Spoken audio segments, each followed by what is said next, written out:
Oh, Ezra. she's the Oh, host now. There we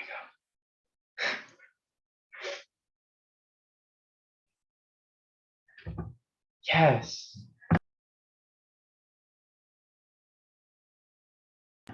You're muted, Mrs. On.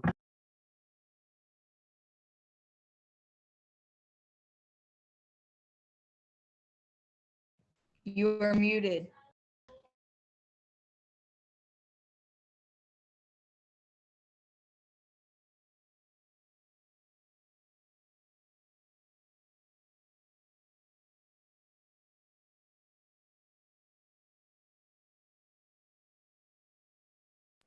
Nice, Dawson.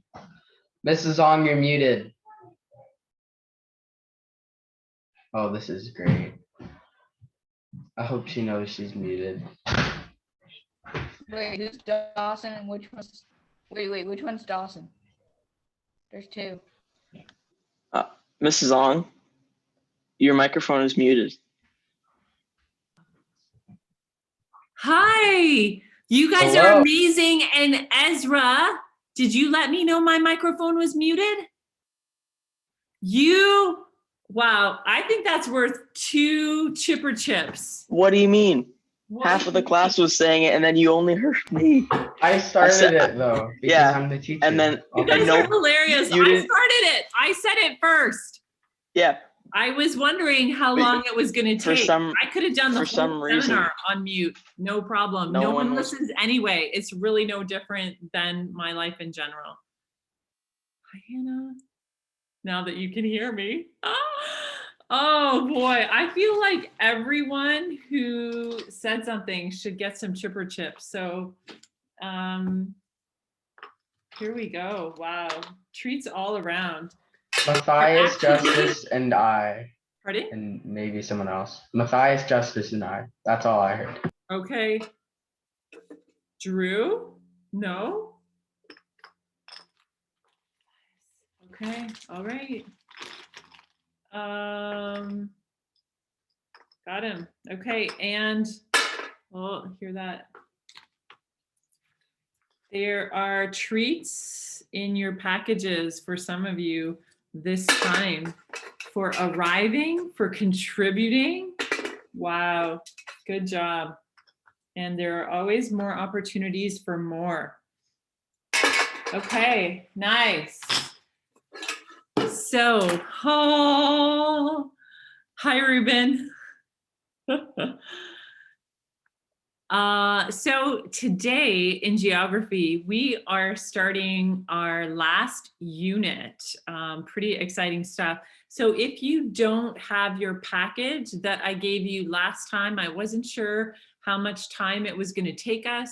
So I gave you, it starts with the title Industry Sectors, which is a real hook to get you in. Industry Sectors. You probably read it all the way through because it started with such a catchy title, Industry Sectors.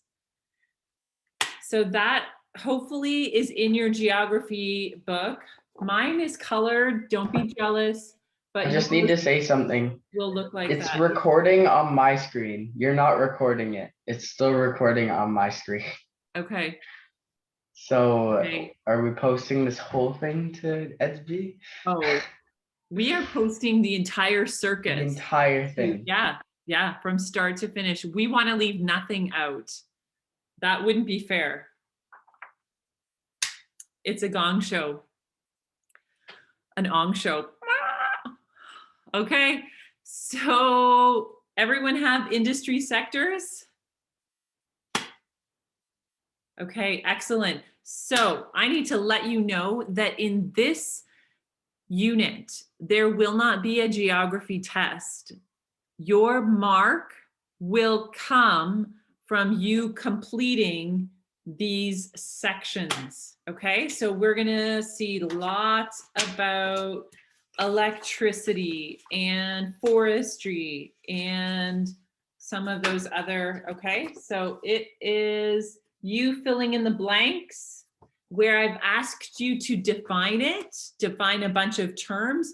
You can do that in a Google Doc, or you can do that on a piece of paper, but it needs to be included when I ask for this at the end, because this is your test mark for just completing this module, is where I will get your mark for a geography test, okay? Just wanted to let you know. So please write legibly as you fill in the blanks here so I can read it. Okay, we're gonna just launch in. Primary industry. Anyone know what that is from maybe primary school? See how I did that right there?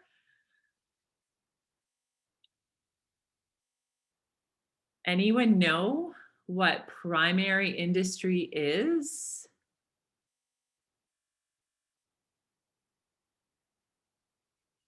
You're just gonna stare me down. Okay, I like that.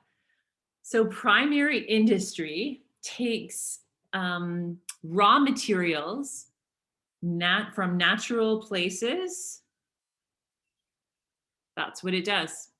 Okay, so primary, all you need to define in there is industry that takes raw materials from natural places or natural environment. This is all in your textbook. If I am talking a little bit more quickly than you're able to copy down, just come back to it at the end of our time together here and fill those in. Okay, so primary, the great way we can remember that is really primary school comes first, and it comes before secondary school. So primary industry is where it all starts. It kind of is the thing that drives all the other ones. You've got to start there. It's first, it's primary. Secondary industry. Anyone, now that we've got the ball rolling? Anyone want to take a stab at what secondary industry is?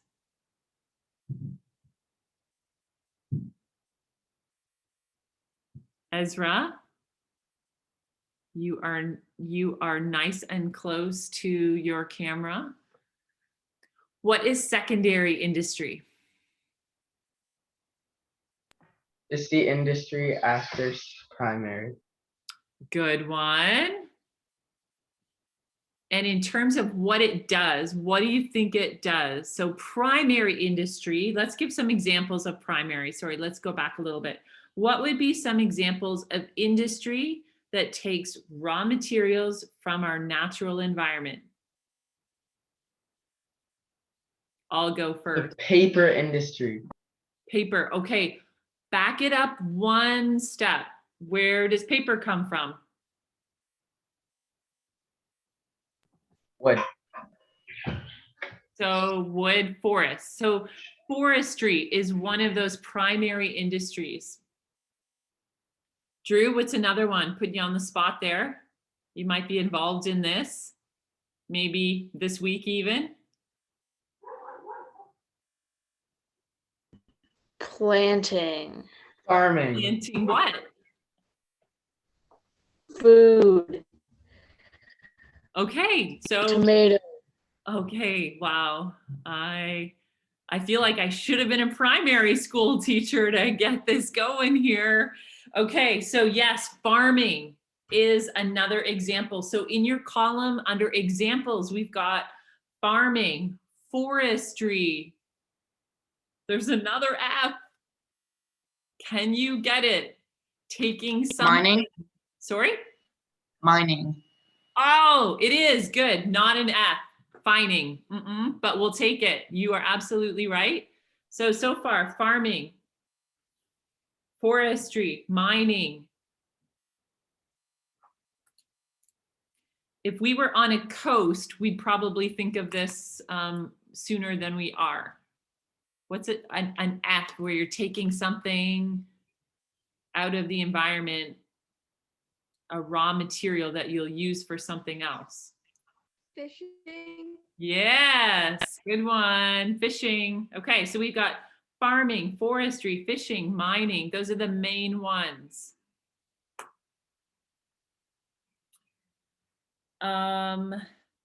Okay, so then when we go to secondary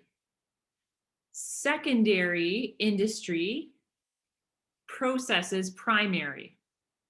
Okay, so all those raw materials, as Ezra suggested, paper is actually a secondary industry because we need to first take the wood from forests and process it in order to get paper. So they process primary goods in secondary industry into finished goods. So secondary processes primary industry products into finished goods. Processing primary industry products into finished goods.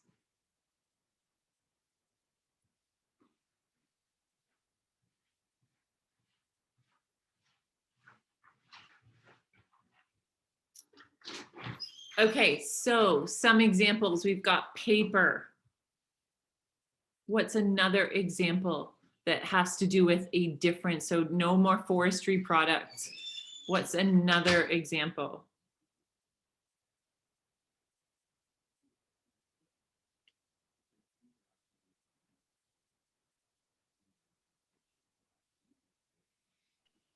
Jewelry, maybe One more time, Dawson? like jewelry from like mining or something. Like I don't know. Absolutely. Good. Fishing is pretty straightforward. All of those Captain Highliner products that we eat that have fish in ways we don't really recognize it, and that's why we love it. What's a way that farming, where we don't have like a squash on a farmer's stand, they've done something with it? What's an example of how secondary industry uses primary in farming, but then creates something else or different with it?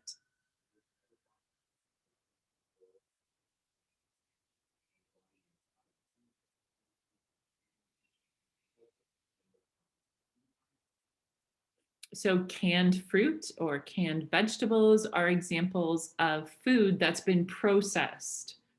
They've added something to it, they've cooked it, they've cut it up, they've taken things out of it in order for us to want to purchase it, in order for it to last longer, all of those things. Okay, Ezra, are you catching all of this?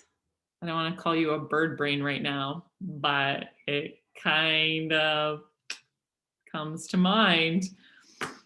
Okay, tertiary. This is the wide range of services that support primary and secondary industries. Tertiary is the wide range of services that support primary and secondary industries.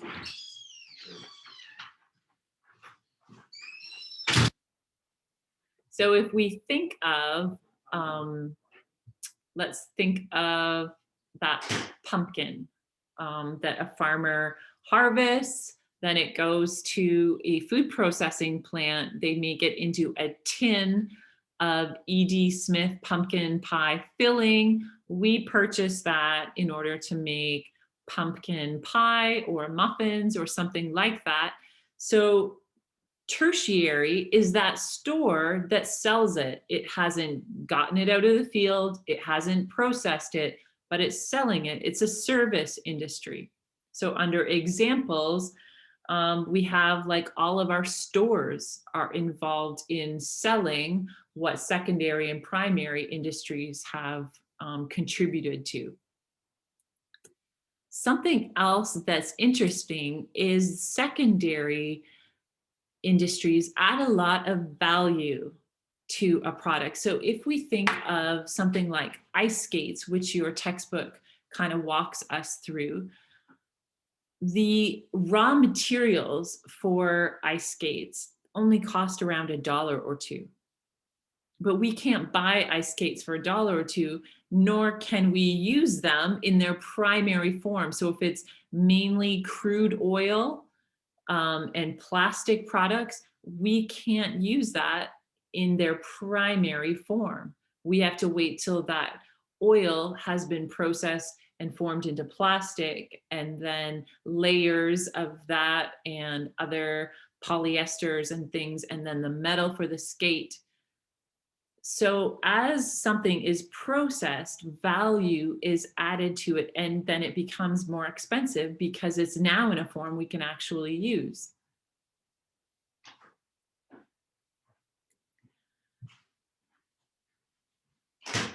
Okay, so there is one final sector which has kind of been added in the last 20 years or so. So 20 years ago, it was really taught as 3 different sectors here.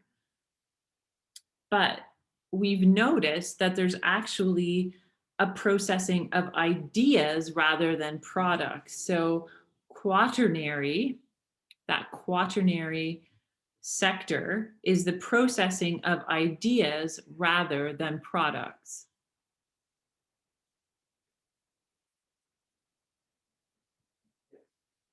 So a couple examples of this processing of ideas rather than products would be computer programmers, university professors,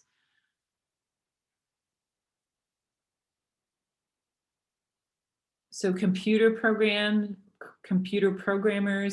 university professors, these are examples of quaternary.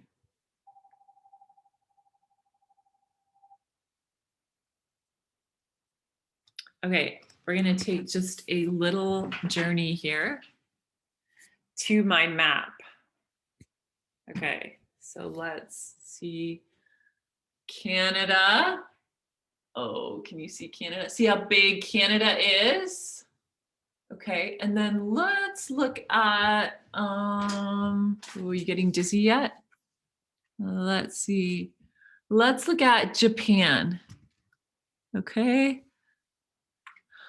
So if we look in history at, which I love and hopefully get to teach you at some point, if we look back in history, little places like England, Great Britain, or Japan, like little islands, little places, have typically, if they're powerful enough, gone and colonized and owned and taken over bigger places, because on that little island of Japan or that little island of Great Britain, they don't have the primary resources they need to sustain their entire island country. So Japan, before World War II even started in the 1930s, took a chunk of China, Manchuria, and said, this is ours now, because it had the resources Japan needed, trees and farming and other, like it had just more surface area and it needed those things. England, that's how they took over Canada, and for a while the United States, till the United States said, no way. That's how places in the rest of the world were initially colonized, because little places like France could not grow everything and support their growing population with that tiny place. So when we look at Canada, it's huge and it has so many natural resources. But some people are saying the problem with Canada is we ship those primary resources out really cheap. Like when we talk about the cost of making a skate, that raw material might only be a couple of dollars when you break it down, that oily plastic starting place is only a couple of dollars. So Canada ships that out, but then someone else makes it into a skate and now charges $150 for it. So as we're starting through COVID to look a little more closely at our supply lines, anyone go to the dollar store? I mean, before it was all taped off when we weren't allowed to buy, and there were just like shelves of emptiness where there used to be cheap plastic games from China and all the things that we loved and little craft products and journals and things, because Canada has typically taken our trees, sold them for cheap because they're just trees and you have to have all the processing plants to do something with it. We've sold those to places who've said, we'll take that. They have transformed our trees into furniture, like for IKEA, paper, a whole bunch of different things, and then sold it back to us. And we've had to pay those higher prices because we didn't process that all within Canada. So because of COVID and things taking longer to get from China, or things taking longer to get from Mexico, or us not even being able to get those things, Canadian geographers and accountants and business analysts are saying, listen, we've got to do better at processing our raw materials within Canada. Because then we don't need another country, and if they're closed at the moment, it doesn't affect us so much. And B, we're losing a lot of money because we ship that off for cheap, but then we buy it back with all kinds of taxes and duties on it. So if you're kind of economically minded or you like numbers, this might fascinate you and you might want to look at this in a little more detail. But for all of us, we've all experienced, there was a time when there was no yeast. Like I could not find any yeast. Then like a month later, it was vanilla pudding. And it's like, who's using all the vanilla, the instant pudding? Like who's doing this to me? So we've all probably we've tried to replace bike tires, and our bike guy is like, sorry, there's no bike tires. He's going to auctions trying to find used bike tires that are still in good condition so that he can continue repairing bikes, because that's what he does for a living. So we've all experienced a shortage of stuff. Toilet paper. Oh, how could I have missed that one? So again, from paper products, and we're shipping it out, someone else is processing it. Can I just ask, why do you think we're shipping it out? Why do you think we're sending it or we're selling it to someone else who processes it and then we buy it back? Why is that even happening? Can you think of any reasons based on what you know of the world and your experiences? Why are we doing that?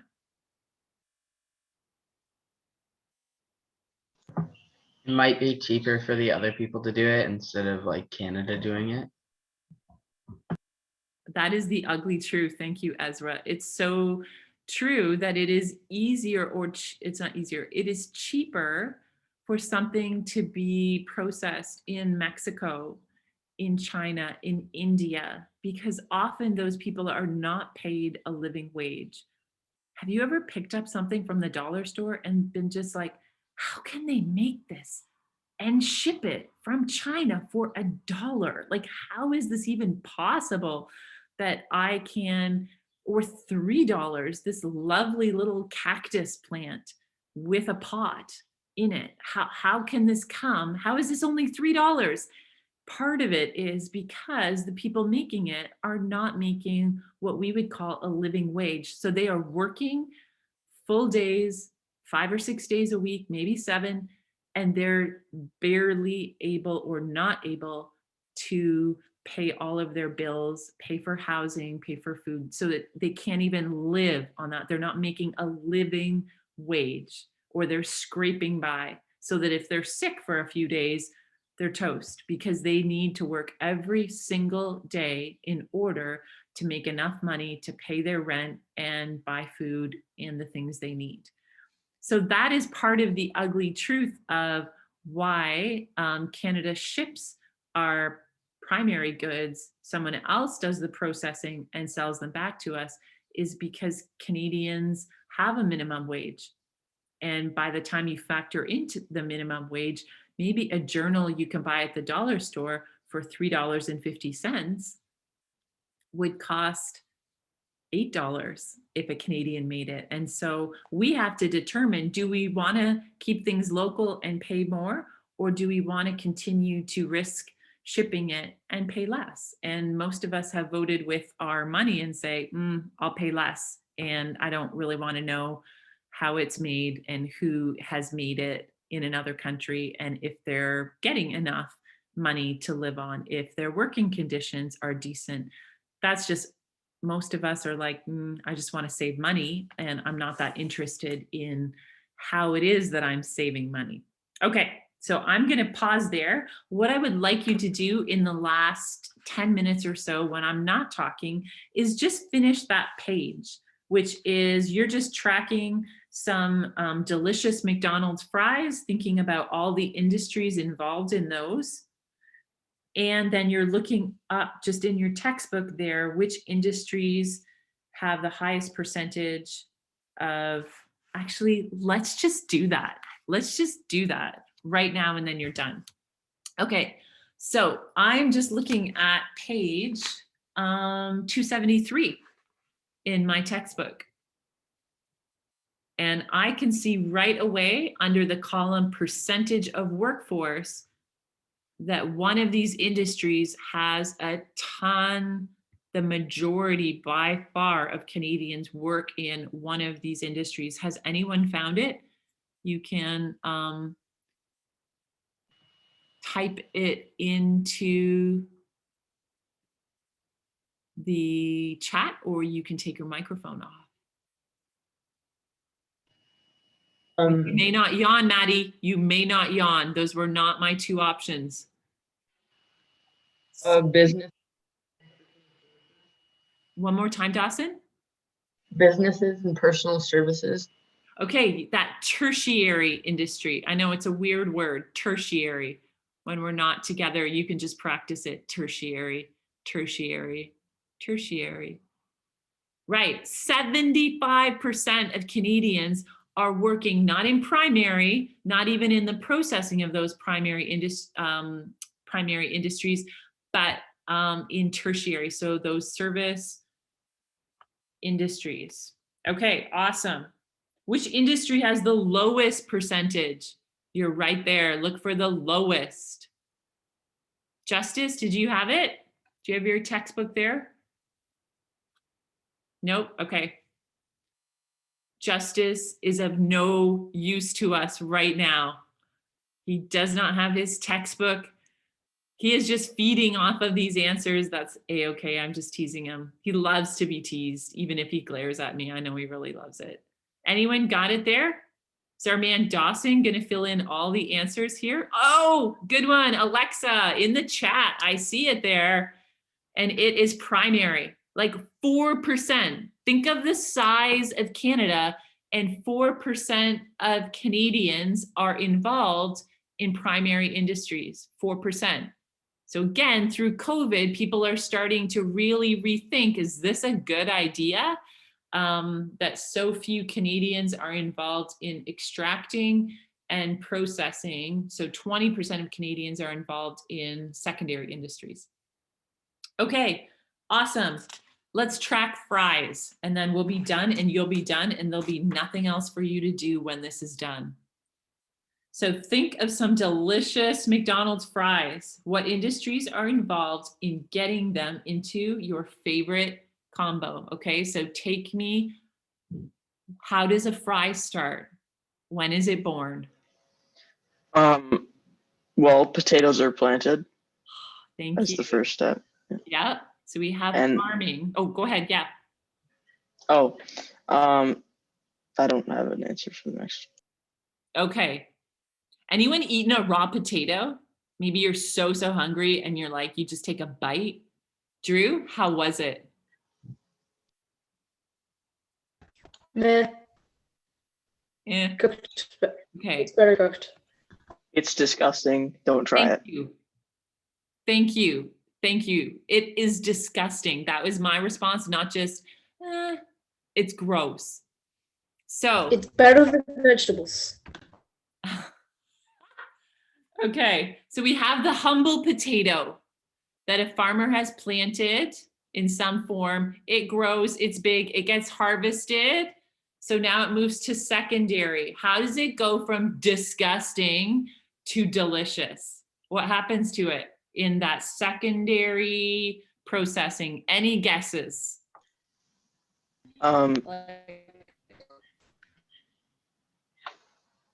It gets sent to the restaurant and fried.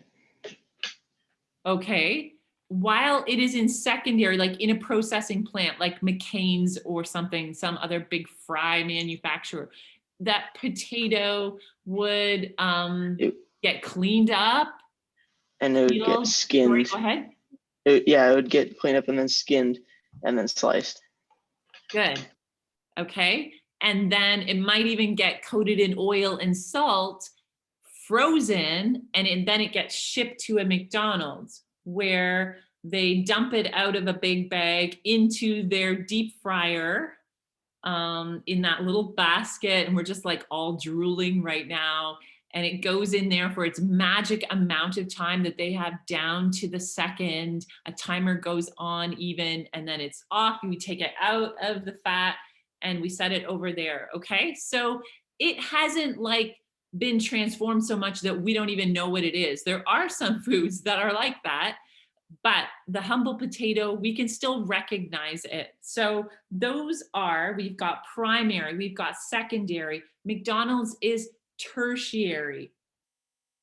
Do we have the processing of ideas rather than products at all with our fries? And we're going to get cut off here shortly. You might say, hey, the person who developed the recipe, that is an intellectual thing. They've perfected it. Maybe there's some intellectual quaternary going on here, but largely it is those primary, secondary, tertiary. I mean, unless they do it by hand, probably the machines that were designed to cut the potatoes and Good cover one. them in. Right. Like a tool and die worker has probably designed these to specifically do amazing things. Drew is yawning. It must be time to go. Have a great nap, everyone. See you next time. And I will get back to you if you chatted with me while I was talking. I can't do two things generally at the same time. So, okay. That's it for today for geography. You're done. Bye.